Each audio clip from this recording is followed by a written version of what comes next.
I'm gonna There it is.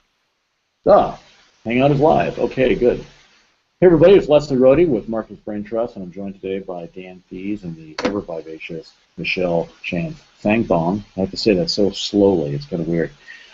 Corey Burke is apparently recovering from a dental procedure. I love that it's not surgery anymore; it's a procedure. But that sounds so much less scary. Anyway, so he won't be joining us today. Today we're going to talk about actually kind of the pointy end of the spear on content marketing. It's about your blog and why your blog is so important to content marketing success. And oh, by the way, as a parenthetically, a little bit of sidebar there, why content marketing itself is so important in the modern age for the success of your business, no matter what kind of an online business you run. So before we get to the prepared presentation, Dan and Michelle, are there any news things that are worthy of newsing about?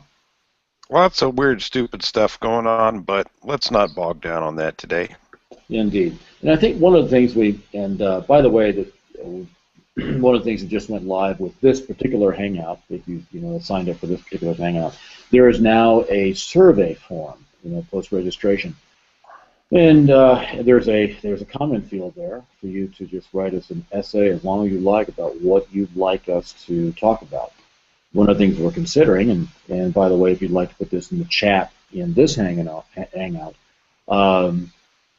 is considering doing like a monthly or maybe quarterly or maybe both, kind of a news recap of what's going on. It's one of the things that we have a research person actually follow this on a weekly basis. And if you'd like to do a show devoted to news, devoted to what's going on and what you should actually be paying attention to and not paying attention to, like how important is alphabet after all, then by all means, tell us in the chat, and going forward as we do these hangouts, let us know in the survey form what you'd like to hear more about and, well, even less about. Okay, so let me see. I'm going to now do the Hall of Mirrors. So everybody hang tight here while I jump to a presentation. So I'll present to everyone. And did that. And then let's see if we can get PowerPoint live. Slideshow from the start. Black screen. Let's see if we can get any moment. As soon as my computer catches up, hopefully we'll actually be looking at the slide presentation. That would be awesome if it looked.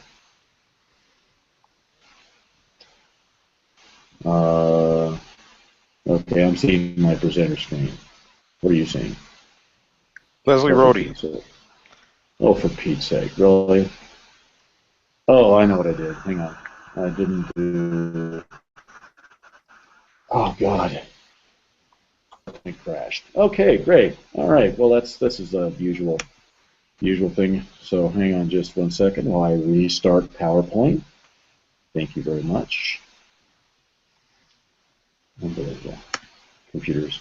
Thanks, Obama. You think it was Obama? I don't know. It's kind of hard to blame him for that. Quit being reasonable. Oh, okay, fair enough. Yeah, I mean it's not as popular as you thought it was. There is that. Yeah, no, that's a true statement, right? Okay, now the question is, okay, so let's click that. No, don't save. Oh my heavens. Yeah. Slideshow play from the start.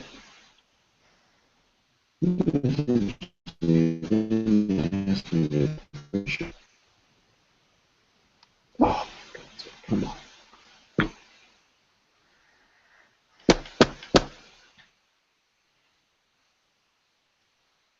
Oh.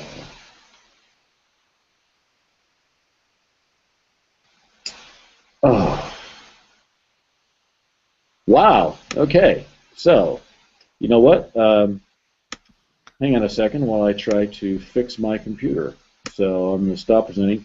So speak among yourselves for a second while I try to actually get PowerPoint not crashing. That's a new one. So stand by. Standing by. Hey, Michelle, did you know that if you got a Facebook page, you can message people when they post stuff on your Facebook page now?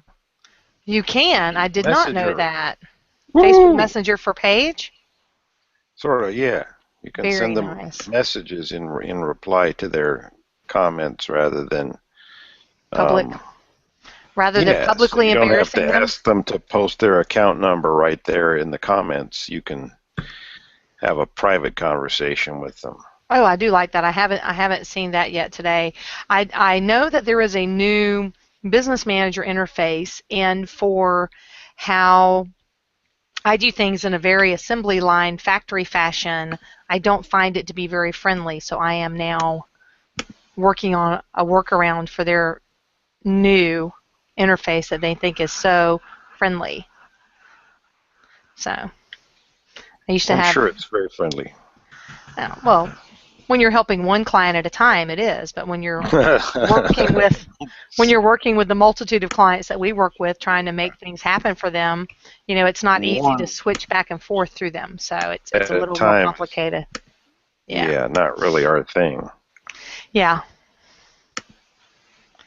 I was talking with a client yesterday, and they laughed. They said, "Exactly how many pages are you managing?" Yeah, you don't want to know. You don't want to know. It's you would laugh at me, but it's good.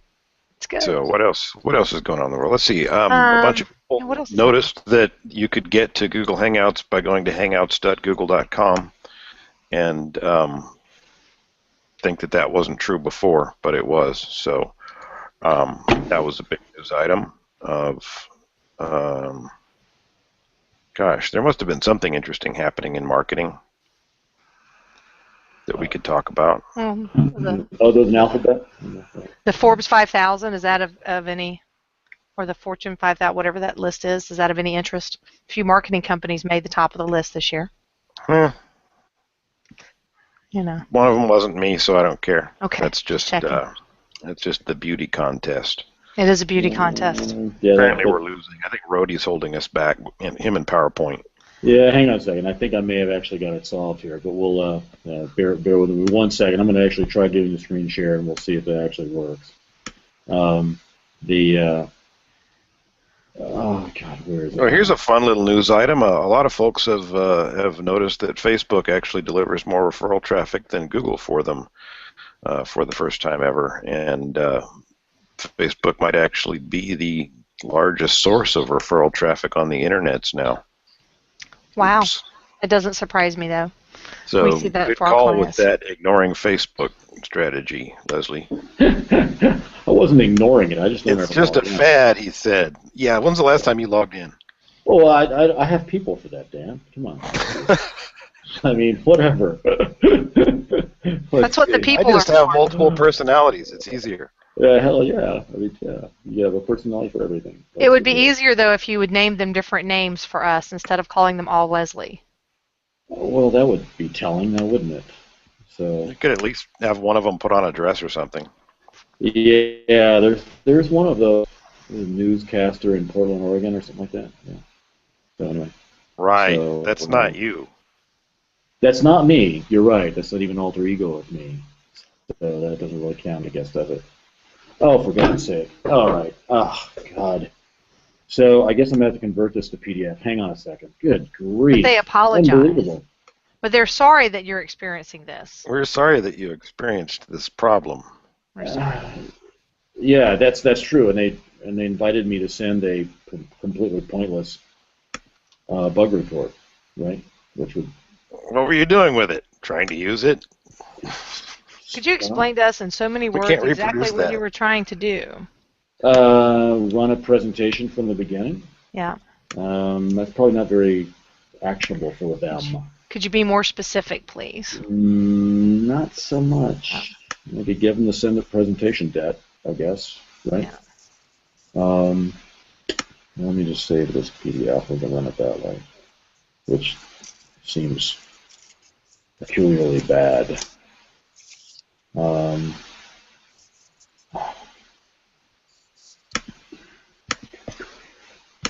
Wow, I mean, the things that don't actually, you can't actually test, right? Because, I mean, the presentation worked fine, but not when you're presenting it in Hangout.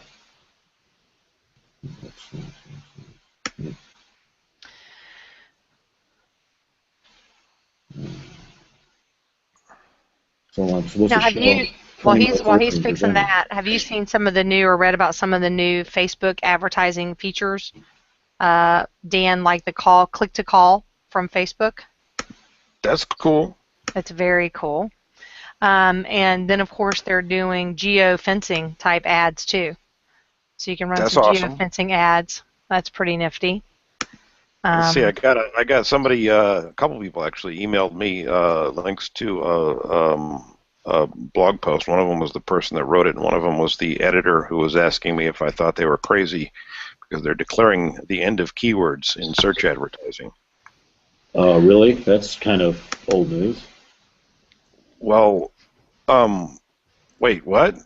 I mean, people type keywords into search engines, and How else would so. they search? Well, I mean, you know, the canonical example they were giving was shopping campaigns where there's no keywords. Well, yeah, I mean, if you don't do it right, there's no keywords. Otherwise, there's lots of keywords. And so I just said crazy because I didn't feel like explaining in depth why crazy. But you know, dynamic search ads are never going to replace actual search ads with actual keywords, with actual intent and actual targeting. Google's guess is never going to be better than your best ad, guys. So yeah, keywords are still going to be part of search. I don't see how they can't. I don't see how they can't be. Yeah. But not until they can read your mind. Oh, well, I mean, I'm off the web by then. that could be what Google Alphabet really is, though, just so that we know. I mean, that may be the whole. I got my wire. It got connected, so maybe that's what this whole little wire thing is that we have every week, and they're doing that. All right, let me see now. Now I have a PDF of my presentation, so let's see if that works. What do you think? I don't know. I mean, how could Google Hangouts screw that up? Present to everyone, and then do that, and Hey, there's Leslie. then here I am again. I'm still here, despite all attempts to get rid of me. Absolutely. Linda said, "Oh, people just We declare weren't the trying to end get of." rid of you. We were just trying to put you inside of a matrix so you would think that you were still there, but you wouldn't be there for us. Right. So are you seeing my title slide at this point? We are not. No. Oh, I know, because I skipped it. Sorry, in my haste to get the rest of it working, I forgot the This is the feature. slowest haste I've ever seen, by the way, Leslie. Yeah, well, it's the most, yeah. It's the And most I've inefficient. been living in Texas for like 20 years where people are fixing to get around to doing stuff all the time. Yeah, they are fixing to get around to it. Yeah. All right, so how about now? Can you hear me now? Woohoo! All right, good. Wow. Yes. You know, I forgot what my presentation was about. What am I talking about? Oh, now I remember. You were Okay, talking good. about Facebook ads. No, I was not. Like, I would be the last to know. Oh. All right. Okay, deep breath. So, optimizing your blog to maximize content marketing success. Okay, let's start with that. And certainly, don't do video. Oh my God, just go ahead and stay with text. That would be a better thing, really. Okay, just saying. All right, so first of all, what if, supposedly, you know, like hypothetically, if I could tell you the single most powerful online marketing strategy that is available today, and it was the only way the small e-commerce site could actually beat Amazon, for example, and oh by the way, it's how you also take any commodity product or service, like, I don't know, dental or whatever, and turn it into a different service, one that actually is differentiated in the marketplace, where you have marketing power over others. Do you want to know about that? Well, here's the answer. It's called content marketing. You're going, oh yeah, okay, yawn. No, wait for it. Now, I'll tell you why you must do content marketing if you expect to make any money online doing anything, and how it works, and how to do it right. But I'm not going to tell you that this week. I'll also tell you how to know if you're doing it right, which a lot of people don't. That's where it really goes off the rails. Is they don't do it. And so this week, however, I'll tell you the first and most critical step to actually get started on all that wonderful stuff. And next week, I'm going to follow up with all that theory and all that other measurement stuff, because I know that everybody wants something tactical and wants to get started on this. And frankly, if you don't get started, can't ever finish. So let's go ahead and get started. It all starts with your blog. I know. So let's very briefly say, what is content marketing, and then how is it that your blog is actually the central theme, the thing that's most important in order to make that work right. Now, this is not like an industry standard definition. Frankly, I couldn't find one. Content marketing is one of those amorphous things, kind of like, I don't have SEO.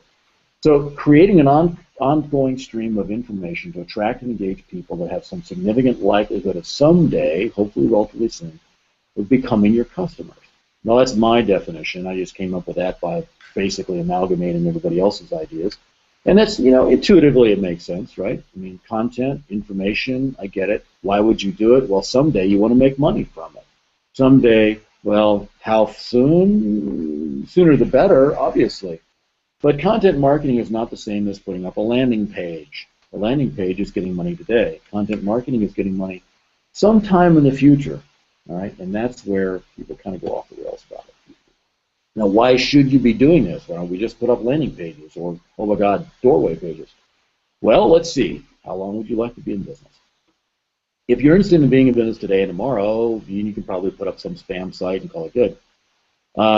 Just how free of financial pressures would you like to be? Because guess what? The ongoing content stream that continues to pay you money long after the point in time that you published it, that gives you some freedom from financial pressures. For our own company, Dan and I have been doing online content for about, rounding off only slightly, 15 years. And, some of that content still pays us. We still have people find us from some of that old content. And certainly, if they find us from a new piece of content, and then they start digging into search results, they find a decade of worth of valuable content.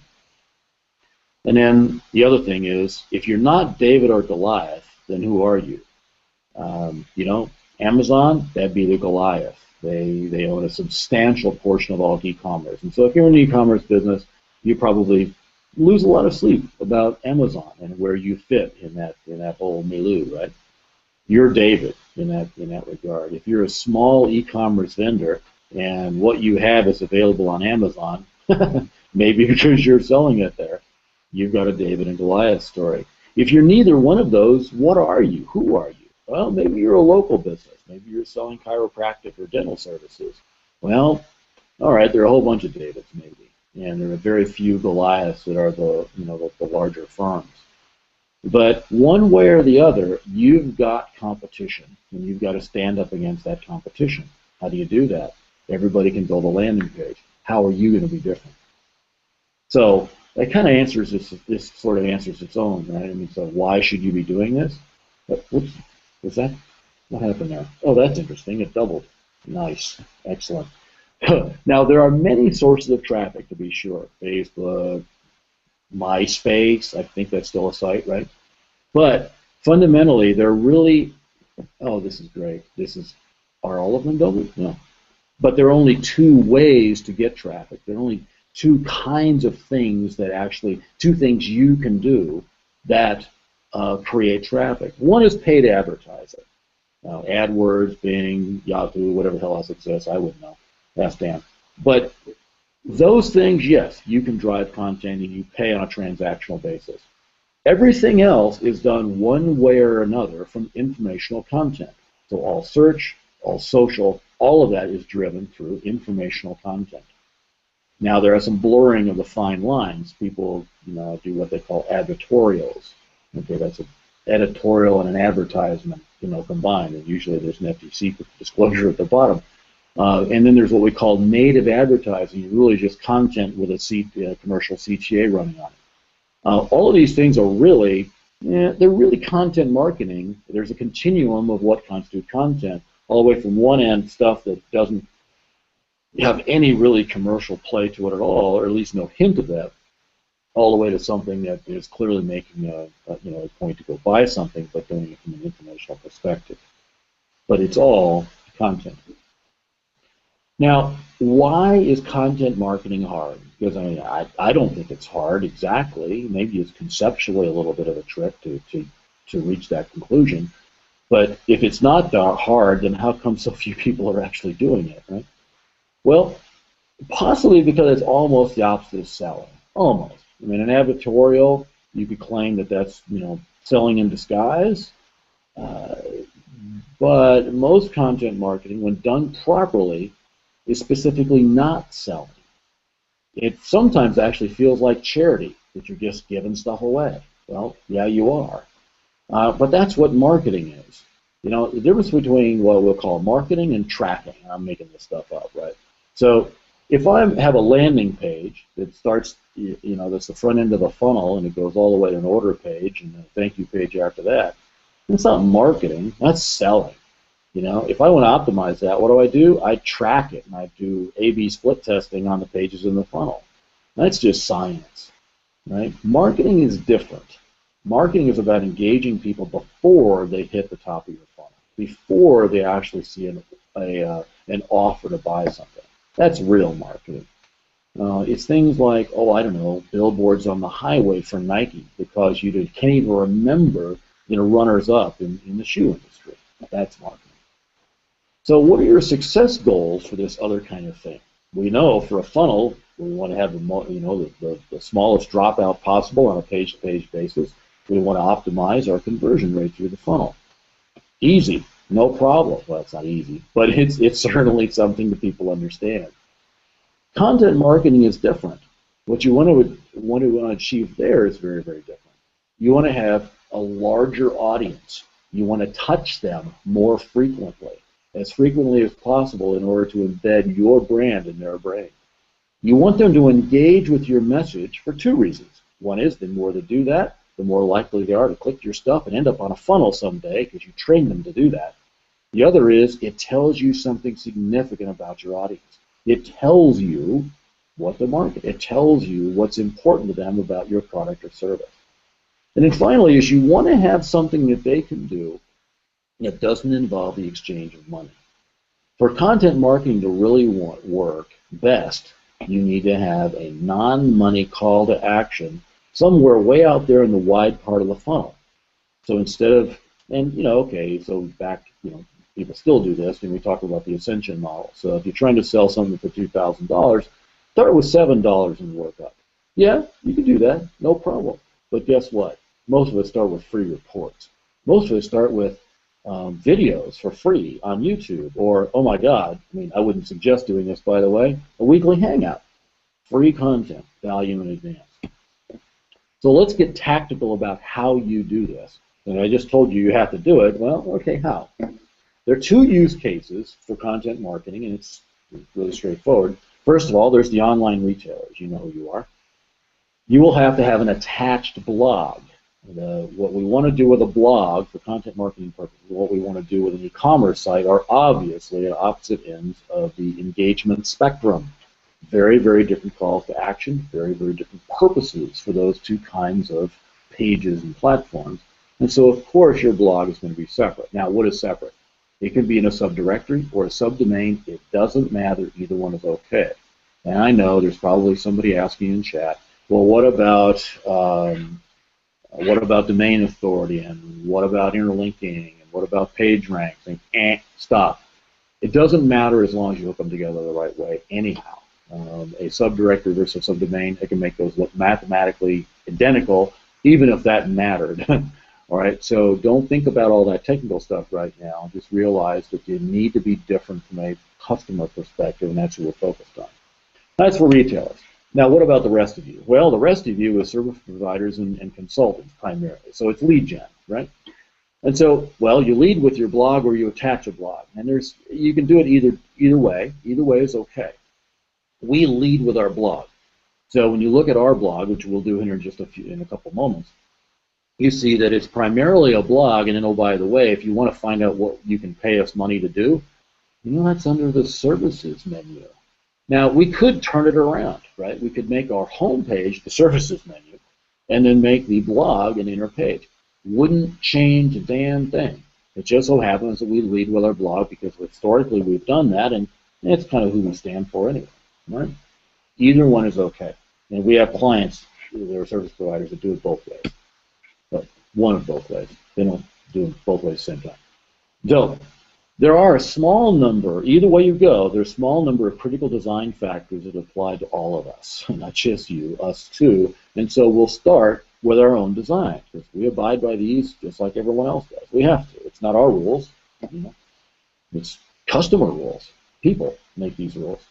So we'll go through our site layout, the format of our posts, the homepage format, which, by the way, is the most critical. Right rail design, and then some key settings if you're using WordPress or doing the equivalent in your platform of choice. These are things that you need to pay attention to because they really do matter. All right. We'll also look at some other great designs too, because believe it or not, we did not actually invent most of this stuff. Most of it was observation rather than invention. We just happened to codify it and make it really attractively priced to a whole bunch of people. But if you look carefully, what you'll find is there's some very large companies. One of the largest was just recently valued at $1 billion in its round D financing, doing content marketing. And they're doing it, frankly, very much the same way. Parts of it are very much the same way we do, actually. They don't do some of the things that we do, but never mind that. So, design priorities. In looking at our blog design and looking at the other ones, there are 3 others we'll show you, kind of from the wild. What we're looking for is we're looking for designs that create engagement from visitors, that the consumption of the content, that's a little bit different. We want to make sure that they read our stuff so that they will be prepared to read more stuff. And then ways to provide additional value. And then finally, how do we get some hint of commerciality to the website so that it's not just charity, right? But you'll notice that that one is item 4 in that list. We want to first start with getting people to actually engage with the site and consume our content. Because if they don't do that, we can't get them the rest of the way. Let's start with the post pages. It's kind of starting at the bottom or the inside of a blog. First, content. Make sure that they have ready access to the content. There are lots of examples of this you'll find. Forbes, for example. When you try to go, if you find something in a search listing and it says Forbes, just go ahead and skip over it, because what happens is when you press that, I probably should have just videoed this for you, but when you press one of those, then what happens is you get the page for a moment and you get a full width overlay, a full window overlay of an ad that you have to watch for 5 seconds, I think it was, 4 or 5 seconds, before you can actually click to get to the content. And then you have to scroll half the screen, past their big boilerplate, headers and advertising and stuff in order to get to the actual content. Good grief. In that amount of time, I could have looked at 2 other pages, right? So what we recommend, and what you'll find in the ones that or other sites that we'll show you, is give them the damn content. That's what they were after. And if you don't do that, you've made an enemy. I mean, okay, just because Forbes makes a lot of money doesn't mean I have to like them, right? And then allow them to interact with comments. People want to be heard. They want to talk to you. Make sure comments are turned on. I can't count the number of client websites that we've looked at where comments were disabled. Oh my God. They said, oh, well, it's too hard to moderate it. Well, not if you use the right set of plugins. And then make sure that they can share it socially, because they like to do that too. They want to be heard, they want to share, and then the other thing, and this results to maximizing engagement, is to make sure that you give them related content. Because if they like that one piece of content, they want more like it. So here's one of our posts, and I used one of our short ones. This is in our terminology, it's called an abstract. It's 50 to 100 words. It's curated material, so you'll find that there's many benefits of a clean desk. I haven't actually read this, and I don't think you can probably read it given how small it is. And then at the bottom of that, in the blue link, it links to the original. There's one of our writers, the same writers as one of the 12 that writes for clients, also writes for ourselves, and we've talked about this before. So first thing is, there's no big pop-up overlay or interstitial ad or anything like that. When you go to our site, you actually get the content you were looking for first. That's right up there at the top. Then you have an ability to share it, and this is a brand new post, obviously no one has yet. And then you get related stuff, and this is done with the plugin we're currently using is YARP. We may actually change that, but that's another story. And then finally, and this is cut off, of course, by the screenshot, but then there's Speak Your Mind, which is, of course, the the cool and edgy way that we say comment here. Right? That's the core pieces. Now there are a couple little things here you might want to take notice of. Where do we put the social icons? After why? You'll notice some people put it at the top. Yeah, guess what? Studies show, okay, not plural, one. Okay, one study by a long-term friend and customer and actual sometimes marketing partner of ours actually tested this on a wide variety of sites. And if you put it both places, you get a lift, but I think it looks ugly. And so putting it at the bottom is better than putting it at the top, and there are a variety of reasons for that. But just intuitively, why would I share something I haven't read yet? And all of us go, left to right, top to bottom, even for languages that read the other way, by the way. And so, the eye is going to follow through the material, the content they actually wanted in the first place, and then they're going to decide whether to share it. Right? Makes total sense. I don't know why people don't get it. That was pretty easy. Getting your posts right is pretty easy. Let's talk about the home page. This is where we really, frankly, we differ the most between people who are doing this the way we consider right and those that don't, and you know who you are, Moz. So first of all, we want our home page to maximize choice. Why? Well, the home page for all websites, blogs in particular, is the place you know the least about your visitor. You don't know how they got there. Now, you can look at analytics to what extent, did they come back from a post page or an archive page? Did they land there from PPC or Facebook or search or whatever? Yes, but you don't know why. You can know the channel to some extent, statistically, not individually, but you don't know why they're there. What were they actually looking for? I want to make sure that they find what they want instead of bouncing. So first of all, we want to lower the bounce rate. We want to increase the time on site and the number of pages viewed. That should be obvious. That's what a blog is for, right? The way we do that on a home page is we make sure that there's a maximum number of things on topic that they could engage with, and we want to minimize the time and effort for them to engage with them. So make it easy. So what would you rather do? Would you like to have 5 snippets, or would you like to have one full, complete post? Well, obviously, that full, complete post could be the best thing you've ever wrote. But if it happens to be not that one thing that I want to read about today, then I'm going to bounce.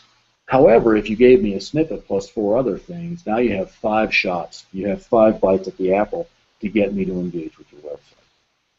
You also want to provide multiple levels of engagement. Now, that can mean a couple different things, multiple different kinds of content, or different actual calls to action. You could do various free widgets, depending upon your market. There could be things like pricing widgets for, this would be things like insurance, mortgages, real estate, stuff like that. That's an area where it's a free item, right? You're not paying for it, but it's a little bit deeper engagement than just reading something. Right?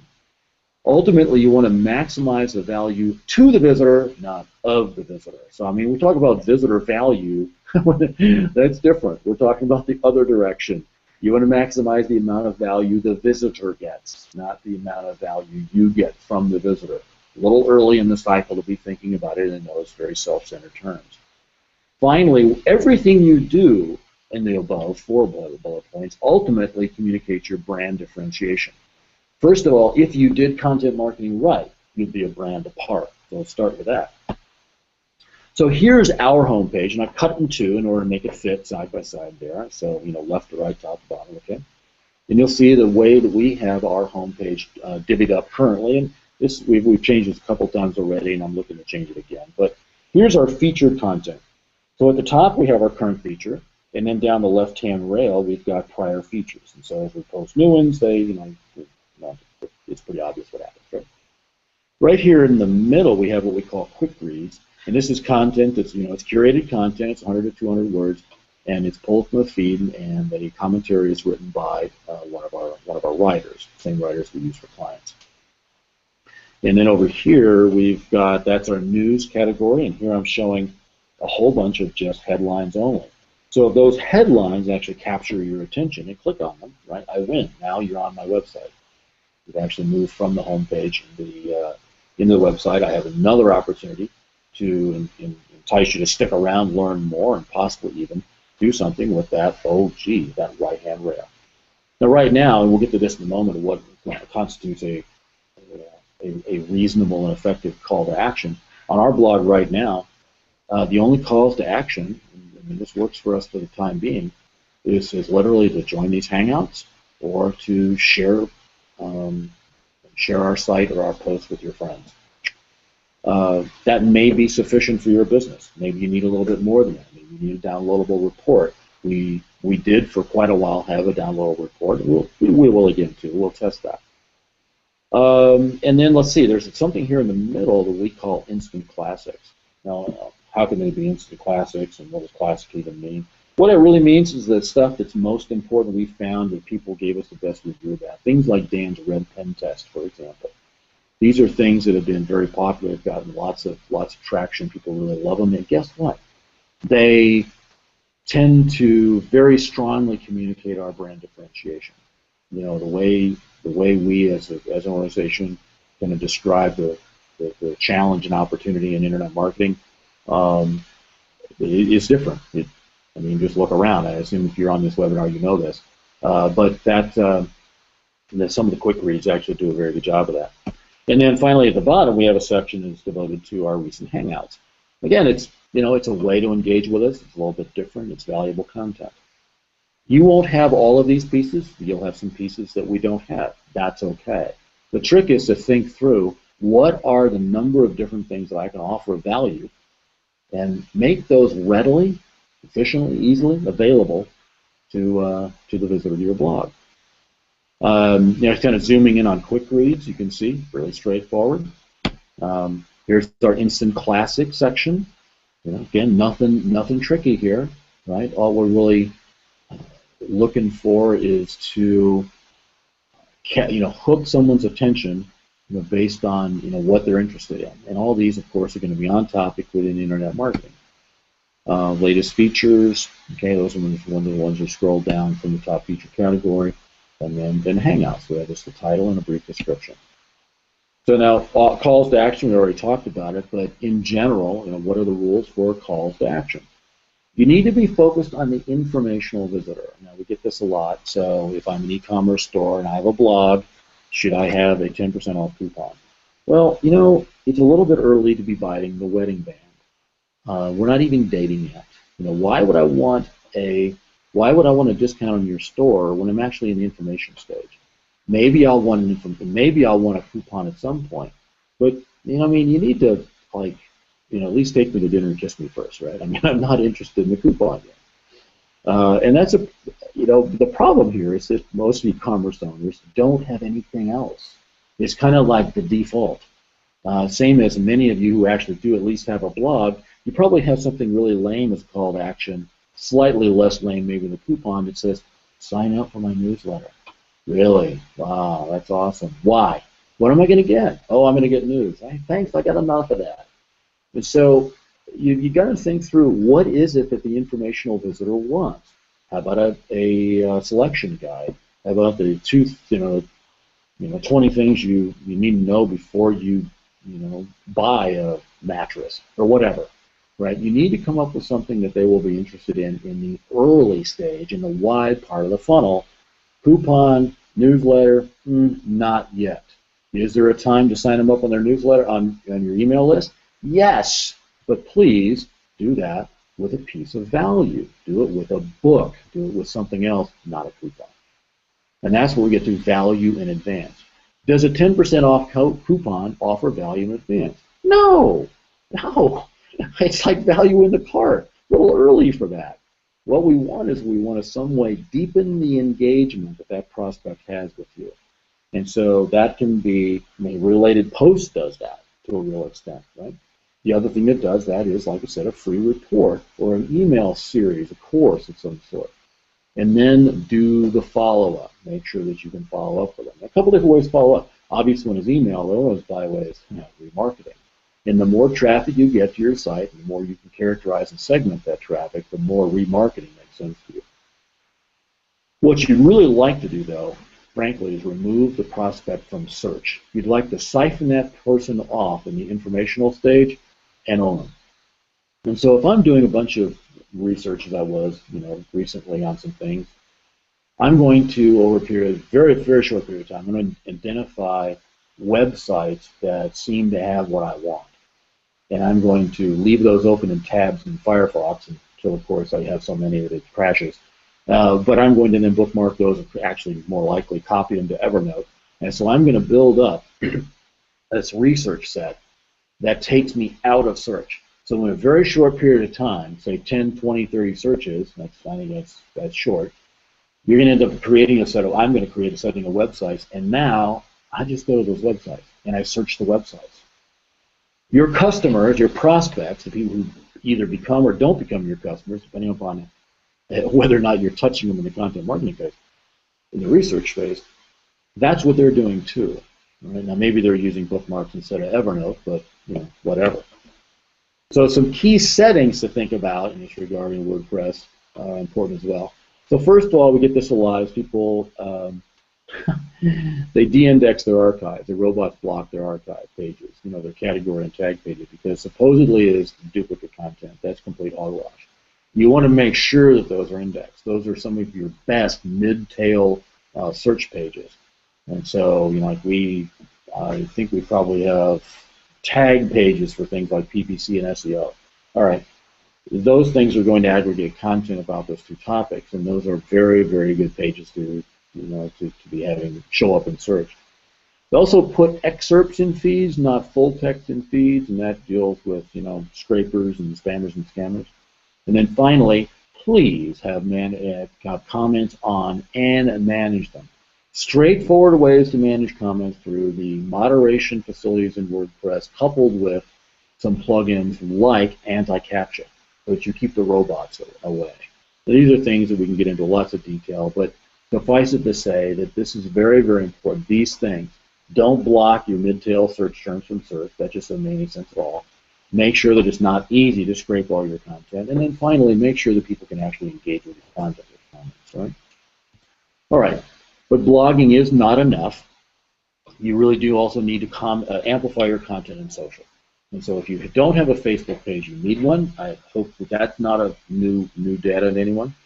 And you should be posting that stuff to Facebook. Email is not dead. If you don't have an email list that's active, you're missing out. You're missing out huge. I mean, it's probably one of those things. It's probably the shortest path to doubling your business is to have an email list. I think that's probably a reasonable statement for most people. The other thing is be real. Don't try to, just because you read somewhere that the best kind of customer is this, or the best message is this, or whatever. No, don't do that.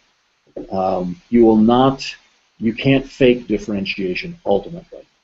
One of the example I use a lot of the times is, Delta versus, Virgin. There's no way those two Richards could change places. It just doesn't work. They have very, very different brands, and they communicate those brands very strongly. Those are different companies. Virgin Atlantic and Delta Airlines are very different companies. And they have very, very different market focus. So be who you are. Richard Branson is not going to cut his hair and put on a suit and tie and try to compete with Delta. That's not going to happen. Also, kind of follows from that, be a real person. A lot of us have been taught that you don't want to put your picture on your website, you don't want to put your name on your website because it's impossible to sell it. Well, first of all, if you've got an e-commerce business, the chance of you actually selling that for much more than about 1.5 times revenue is like slim to none. You'd have to discover a so-called greenfield or a blue ocean strategy, and it's unlikely in e-commerce. It's very likely that you're operating a kind of an income, lifestyle, cash flow sort of business. So it's okay, put your name on it. And besides, how many places you've been to, Bob's Bar and found out that Bob sold the company 3 owners ago? That's okay to have your name on it. So some site designs that we actually like, and we're going to take a look at here in just a moment, include CMO, Distilled, and ClickZ. And I might even actually show some counterpoints, if you will, some counterexamples. But these in particular, just so as you know that we're not in some way weird and unique, that other people actually do this as well. And then we'll come back and we'll do a wrap up with some action items. So let me jump to browser. If I can jump to browser. Oh yeah, I forgot. I'm not actually in PowerPoint, so that shortcut didn't work. Um, uh, Follow mirrors. Okay, let's look at CMO first. Now CMO technically is the least good one. I've actually started with the poorest version, if you will. But even this poor version is damn fine. If you could get to be this good, you're doing great. So the complaints I have with this is that the top is too big, right? They've got 1/3 of my scrollable screen, devoted to stuff that frankly doesn't matter to me. I mean, it matters to them. I mean, the FT Future or Marketing Summit 2015, I'm sure that benefits them directly. Financial Times does, and so it's no doubt it's a paid banner ad. Great. Maybe they haven't heard about banner blindness, or maybe the Financial Times haven't. But then, even if we discount that, even we come down here, that is a big logo. Look how much blank space there is in that. I just don't see the point of that. I think that they would be better off if they cut that in half. At least I would get the entire top feature, right? I'm not a big fan of rotators, but this is a little bit different rotator. It's a navigation aid in a sense. You'll notice this little arrow here, moves. So what they're doing is they're sort of previewing four different top features, and actually one of the other sites we look at does the same thing. Not bad, kind of like it. And then they've got another piece of feature content here. However, above the fold, they're running a risk that I don't happen to see that image that I'm really connected. If I want to look for intel inside, and I get this first, this image of these characters first, okay, maybe I don't stick, and you have very, very short period of time in order to get that person to stick to your website. So I think they're taking some risk here, but whatever. I mean, I'm not gonna complain too much. At least it's pretty good. Next, you'll notice then we have these exclusives, or next. Okay, so this is a different kind or different depth or level of content. And then we've got to dig into Europe and Asia Pacific. And you'll notice as we go down the page, the snippets get shorter, and that's what you should expect. And when to hit them with a piece of feature here, and then we've got a smaller number of probably also long posts. Their CMO exclusives are probably like our latest features. It's probably the way that they do that. And then they dig into their two areas of focus, which are Europe and Asia, and you'll notice these are short bits. And again, why? Why? It's in order to grab your attention about a particular thing. Oh, wait, ad blockers. Let me see what that's about, right? And I'm going to click that and go into that particular post if that's what I was interested in. If not, I'm just going to skip right on by that and continue reading the homepage. They've improved the number of opportunities. They've improved the probability of me finding something that I want to engage with. Then you'll notice that after hitting Europe and East Pacific, then we get into what they're calling news and insight. Now, if you really wanted, and who knows how much testing they do. I mean, this name CMO, let's hope to God that they actually do has testing, right? But they, you could be rearranging these. Like, well, so Twitter faced SEC questions on changing user engagement metrics. Where does that go? Presumably it's in the U.S., so it doesn't belong in Europe or Asia Pacific. But should we put news at the bottom, or should we put Europe and Asia Pacific up there, right? These are things that you get to decide based upon knowing your customer avatar, knowing who you want to attract to your blog, and actually tracking engagement metrics. Let's see how many of these things are actually clicked on. Attach events to that. A meaningful event, like clicks on news from homepage. That's kind of a long for event name, but you know what I mean. They also have their own little instant classics section. They do, exactly. Yeah, and so there's there's a lot about this. The top 10 articles, and is what Dan was referring to. Recommended, and we see other people do recommended or most recommended, those kinds of things. In fact, we built that in a couple of cases for our client blogs. So this is a really good example. Now, it's not actually the best example. Let's look at the next one. This is distilled.net. Their blog is named Resources. I want to check, make sure I got that right. And again, The one complaint I have with this is like you got a really tall, they got almost the entire above the fold devoted to this rotator where they're rotating these three things just like CMO has done. Okay, well, with all due respect, I don't think that's a very good and best use of real estate. But okay, fine, whatever. I'm not going to argue with them. These, they're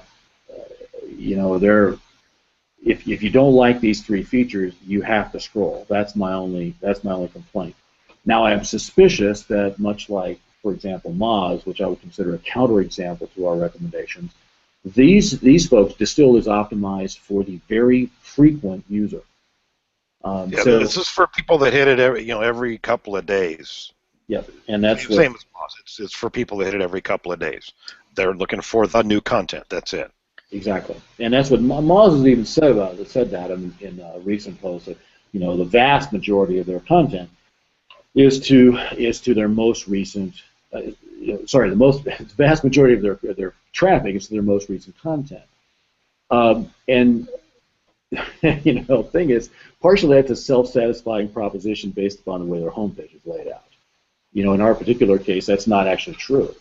The reality is that our most trafficked piece of content is not even indexed on the homepage, and we'll get to that story a different day. So, but again, even with this argument here, this disagreement or difference of opinion at least about how to treat the above the fold, you'll notice that the rest of the site sure looks pretty familiar, right? Now their snippets are a lot longer, but same thing, right? We go to one or in this case three big ones, to then two or three or four smaller ones, to then columns of smaller ones still. Really, really standard approach to making sure that you have lots and lots of opportunities for the first-time visitor to engage with your content. So, if your site was this good, bully for you, right? Now, this one is actually, I would have to say, my favorite one. Very likely, you look at the incredible breadth of content here too. That's the other thing. You look at topics. Any site, any blog that needs a submenu, right? It's got a lot of breadth to it. And here, this one looks, I won't say identical to ours. Actually, it looks a little better. But very similar sorts of style choices or layout choices. Okay, in that they have lots of smaller snippets. They've relied a lot more on graphics, admittedly. They don't go to headlines only, but this blog design definitely is focused very thoroughly on content marketing and engaging a first time user. And this kind of a layout works great when you have lots of feature content. Yes, it does. And if you scroll down, I think everything is, everything there is either today or yesterday, right? That's on them.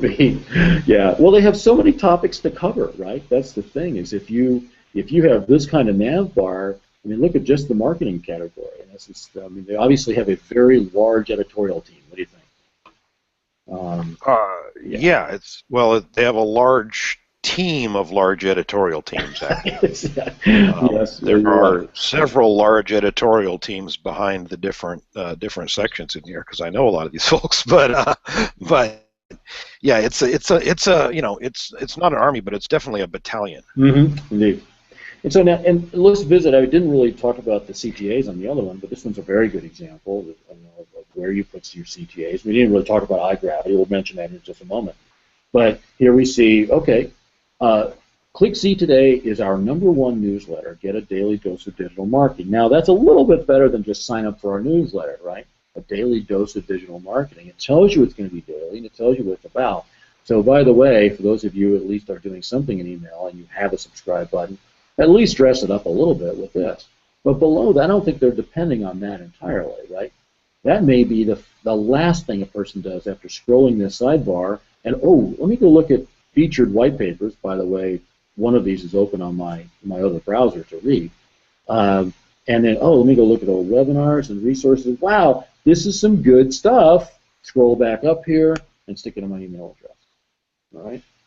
In fact, it would be an interesting question of whether or not if they put it both top and bottom, they got more signups, right? And so this is the right way to do CTAs, and it's the right place to do them. There's this thing about eye gravity. We go left to right, top to bottom. What I want is content first, right? Value in advance, and then I want to present them with my commercial offer. And it's got to be the right kind. And this can't be, you know, I mean, here this is a paid ad. It's Full Sail University. So they're just selling ad space. You notice where they're selling it, right? But, you know, let's go look at online marketing. Theirs, you know what? They don't even have a call to action, right? This is just 100% content. CMO, I believe they have. Do they even have a call to action? They have at the top, right? So they've got this banner ad, which they're, I mean, that's sold space, and then they have this ad right here, and that's the entirety of what they're doing on CMO. So they must have some pretty good advertiser terms, pretty rich advertiser terms, I should say. Now, maybe you want to do a little bit more than that in terms of CTA. Maybe not. Look at us. I mean, it works fine for us to just get people in the door with our hangouts, and then start nurturing them to the extent we can with additional free content. All right. Well, let's pop back to the presentation. Do that, and do a wrap up. Recap. Right. So blogging is the pointy end of the spear in marketing. Now, you could say that your funnel is, the front of your funnel is. That's not marketing, that's selling. If you really want to talk about what marketing is, okay, that's about engaging with your market, not about selling them. You know, is AdWords marketing or selling? It's right there on the line somewhere. Content marketing, that's marketing. It really is marketing. It's not content selling, and that's the problem. And so if your blog is, you know, ad, just stop that. I'm sure it's not working, and it's not content marketing. It's content selling. 10 tips for typing our coupon code in. Hey. Right, exactly. If they need that help, you have an interesting market. So the reason to do content marketing is to grow your best audience. Now, you say, well, how do I know who my best audience is? Well, guess what? It's the ones who engage with you. They self-identify based upon your message. There's a catch, you know, the chicken and egg thing going on here. Based upon the kind of marketing you do, you get a certain kind of people in the door, and vice versa, if you're paying attention. And so you could have, you know, I mean, you could have a customer base made of, you know, 80% people who live in trailers and 20% of people who are millionaires, and you could turn that around completely. You could turn that completely upside down by changing your messaging. Different people will follow you. So you also want to increase the engagement they have with your brand. Okay, now brand in this case means your website, your logo, your message, right? It's the things which you would call your brand from an abstract perspective. It's the thing that makes you different than the other company. What does that mean? Well, you could have exactly the same pricing and same shipping, but you could be talking to your market a different way, and you are a different brand. I mean, you can fly across the Atlantic from New York on either Delta or Virgin Atlantic, but you are going to buy one of those on a consistent basis, probably, over the other based upon brand. Or it could be that you don't look at the airline at all, you just look at orbits. That makes you a different kind of customer, right? That's the way it is. And then finally, is you have to realize that real marketing is giving before you receive. That's really key. And you'll notice on those 3 websites we looked at, and ours, if you make it 4, right, is that there's lots of free stuff. There's stuff of, I would like to say, arrogantly, of value that people get by visiting those websites before that there's any requirement to spend money. Unlike Forbes. Well, Forbes hits you with an ad the first thing before you get their content. Just hate that. I need to talk to Steve about that. So next week, we'll get into the deep theoretical discussion of why content marketing really is critical to your business. If you haven't been convinced this time, I will show you the numbers why that has to be true, and how to do content marketing to drive real money results. And it's not as easy, right? When you look at your funnel, you can see number of people going in, number of people coming out, spending this much money, boom, I know what my funnel is worth. knowing what your content marketing is worth in money terms, a lot less obvious. It's not quite as bad as figuring out what that billboard on the highway got you, but it's still a little bit squishier, and that gets to how you actually measure the success of your content marketing plan. One little detail, of course, I didn't really cover here, but you can see from all of these websites is the matter of content. It doesn't really do much good to have a website that looks like ClickZ if you can't fill it with content. And there are, the expression is there are two ways we can do this, the hard way and the easy way. Actually, there are three ways in business. So the first one is you can do it yourself. God, I hate that. I mean, just doing it yourself is, I don't want to do stuff myself. I mean, every extent I can, I delegate or outsource stuff. Or you could hire a consultant. That's the other way to get stuff done. And the third way is to tell your kids not to. Now, I will say that can sometimes work, but it's kind of hit or miss. So here's a paid political ad, realizing we're running up to political season here. So I'm going to tell you why you should hire a consultant, namely us. See, we do this, obviously. You should be able to figure that out. And as part of that service, we do optimize your blog. And then, of course, we advise you on the CTAs, because if we don't do that, you won't do it right or at all. And then finally, we actually create all the content for you. And so that's outsourcing in its full and complete terms. And we'll do that all for the price of hiring one minimum wage worker full time. Okay, so just put that in context in case you wanted to do it yourself. So to get started, all you have to do is talk to me, and you do have to talk to me. I'm not going to tell you the order form unless I talk to you first, make sure it's a good fit. And that's seobt.co. That's a CO, not COM. I know the brain wants to put an M on the end of that.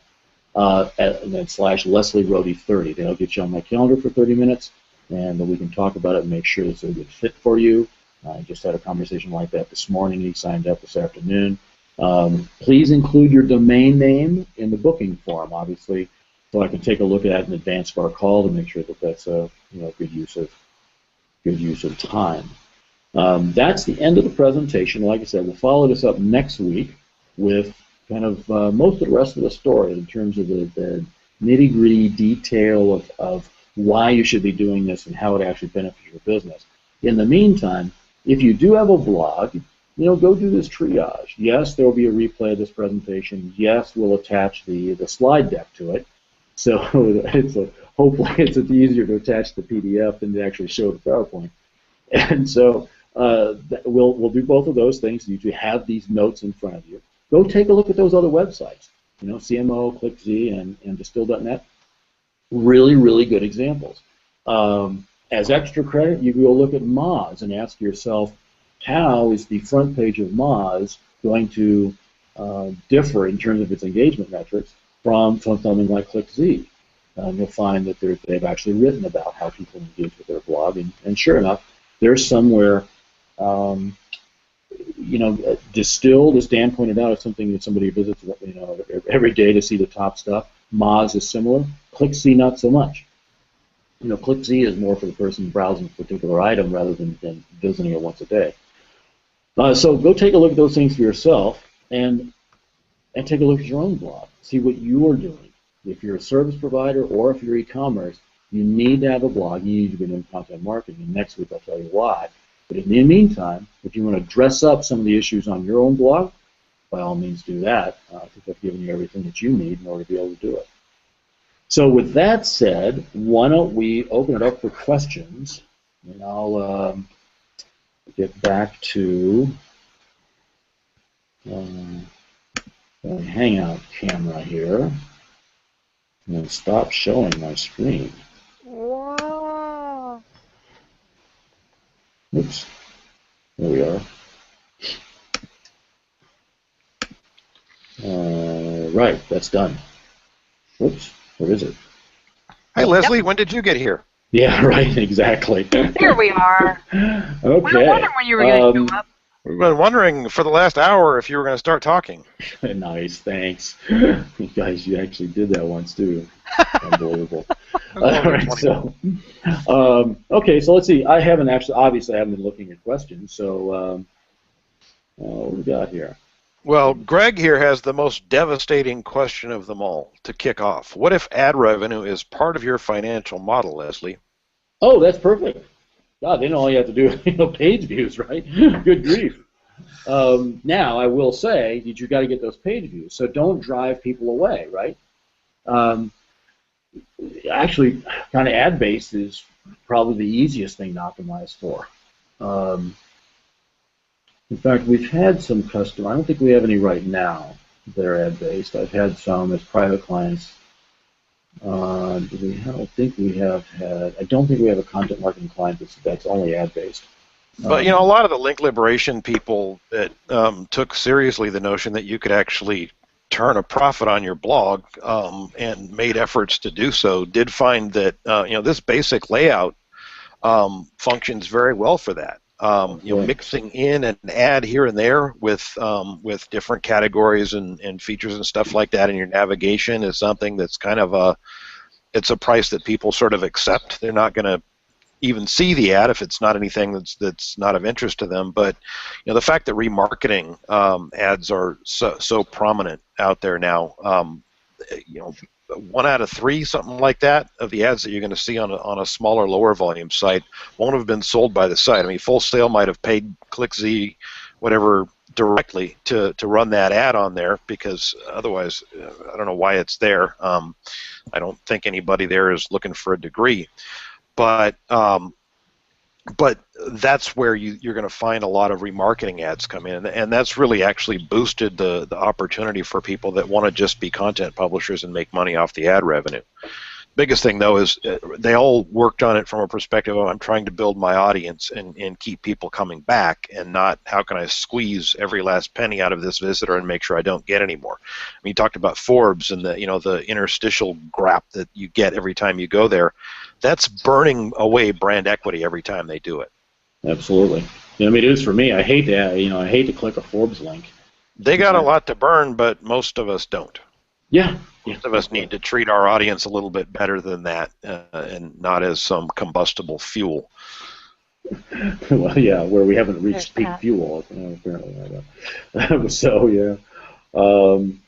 We've opened office. Yeah. Well, I think when iOS 9 rolls out and content blocking and particularly ad blocking comes to the mobile web in a big way, I think that's going to affect a lot of the way a lot of people treat this stuff, which is sites take 10 times as long to load as they should, and it's because all the advertising junk is loading, and people are going to notice that, and they're not going to want it anymore. So, you'll either adapt to it or not.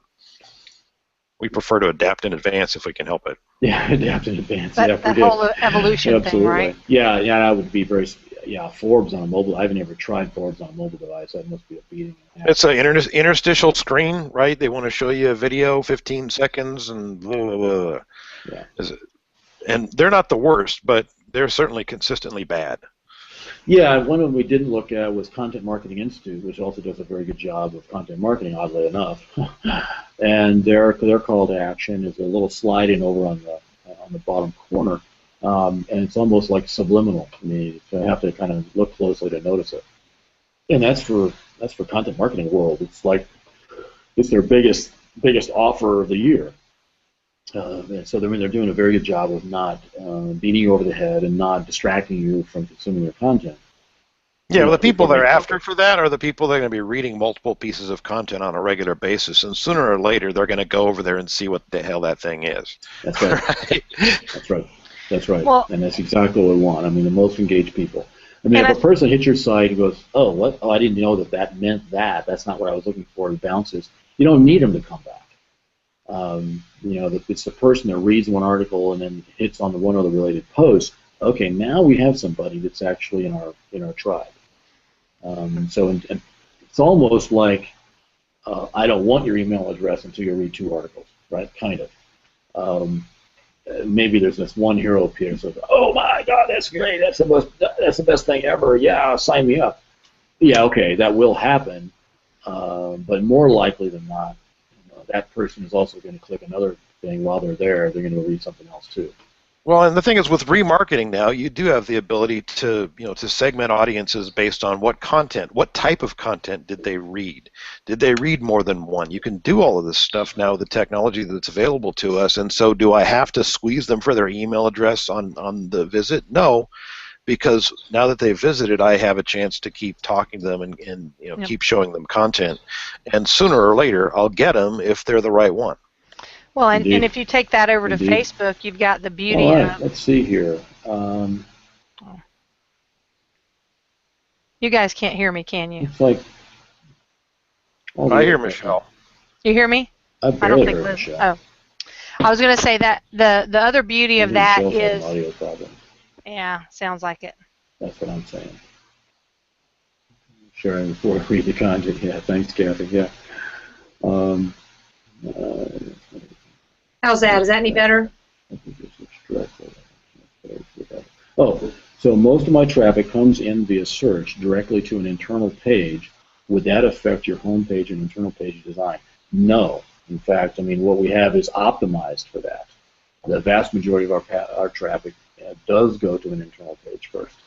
And so what we want to do is we want to present that, whatever the person was looking for, we want to give it to them right away. And then if they go, hey, what else do they have? Well, the two places they can, there's three choices, right? So there's related posts, and then there's either clicking back to the home page or doing something in the right rail. And that's, so absolutely the home page, if they've read one piece, consumed one piece of content, and then had the question, wow, what else do these guys have? And they click the home link, we want to make sure that we give them the entire spectrum of what they could learn on our blog.